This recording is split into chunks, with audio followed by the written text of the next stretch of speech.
start on my Dhammacharya projects, which is my vow after 7 years, making a vow silently in my head under the Bodhi tree in Bodh Gaya, India.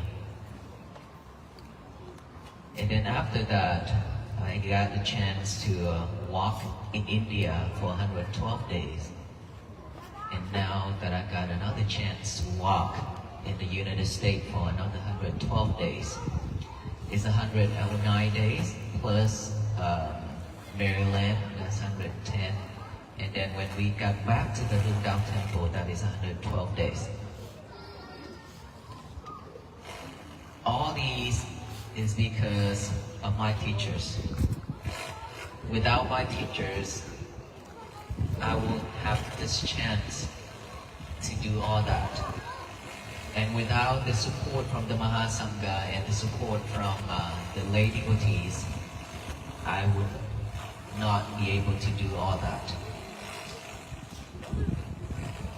And I still remember when I make the vow in front of the Mahasangha, over 180 monks and nuns and lay devotees, over 3,000 people at the Sacred Land, where I will be building the Dhammacharya projects, the ancient sacred Buddhist scriptures to us projects.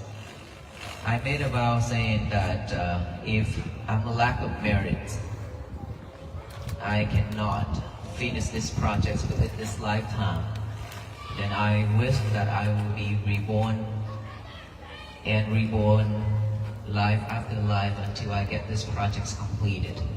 That was my vow in front of the Mahasangha and all the lay devotees. And up until now, it's like 3 years already after that vow. And this project is still not started yet. It's still under the process of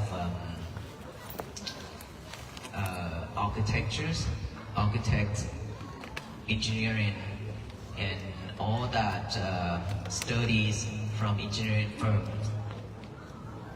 And so we hope that this project that said or Tivitaka mentioned earlier, we hope that we can start this project, just the foundation of the main jetty, in 2027.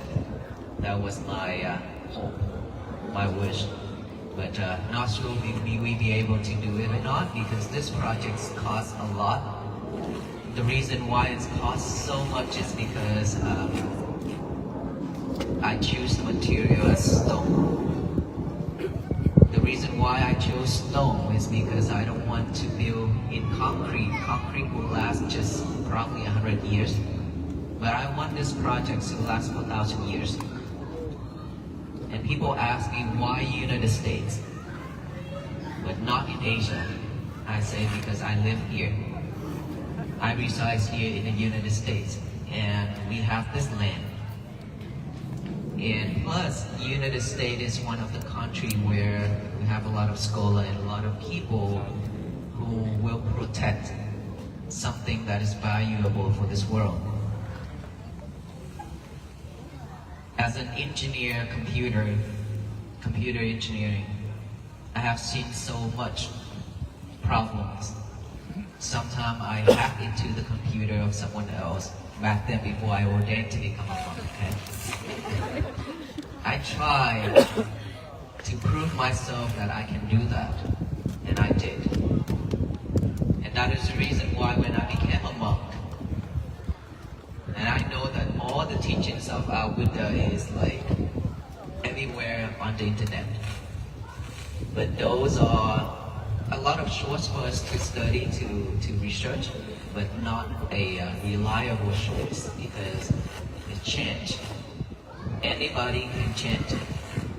Within one click, it can wipe everything, right? That is why the government sometimes have to pay a lot for the hackers to restore the system. And so by seeing that and knowing all that, I want to do something that is it's more like back to the ancient time, where we engrave it on the stone.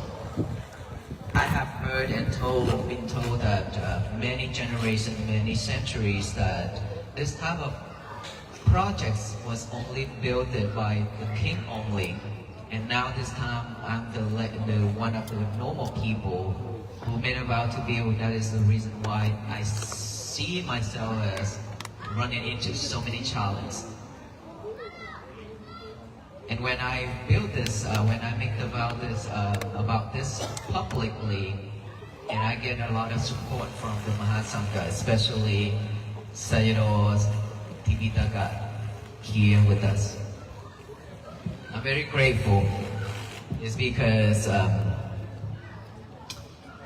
junior like us, sometimes when we try to do something for the Buddha Sasana, it's very difficult for us when we don't have the support from the seniors. And I see myself as, now that even though I'm an engineer, and there's a lot of things that I didn't know. There's a lot of things about the Buddha teachings that I did not know at all. And I asked myself, what about the future? My students and my students' students, and so on. What are they gonna do if they learn the wrong thing? Where are they going to? Where are they gonna go? And what about the Buddha teachings that we found is so much benefits to the world, to the people? And I have learned that meditation, mindfulness, meditation, compassion, and loving kindness, and I found that it's very benefits, right, to me and to many people, that I'll be able to help teenagers and people to overcome anxiety and depression. And I went to prison to teach as well meditation, to help the prisoners. And so the Buddha teachings, all his teachings are very, very valuable in this world for all beings. Just the mindfulness itself, that could help a lot of people, and I was able to prove that during the Walk for Peace. We was able to deliver that message, the practicing of love, of loving kindness and compassion and mindfulness to so many people. And a lot of them was able to stand up again on their feet after so long, after suffering for so long. And so I don't want that to be vanished in one day. That's the reason why I want to do this, to preserve his teachings for many future generations to come. And I truly believe it will bring a lot of benefits to the world. And that's why I made a vow that if I cannot finish it, I wish I'm reborn until I can finish it. If I have to sacrifice my life for this project, I'm happy to do so. And people ask me how long it takes me to finish this project. I say, I don't know. It could be 10 years, could be 20 years, could be my whole life, or the next life. I really don't know, but I just have to do it. And today, Sayadaw said, back then Sayadaw said he would try to call for support to offer 1 jetty. And now Sayadaw say 3 jetty. That is a big support, right? We are very grateful to have Sayadaw and seniors like this to support our generations. Without the seniors, we couldn't do it. Very difficult for us because our voice cannot be heard, right?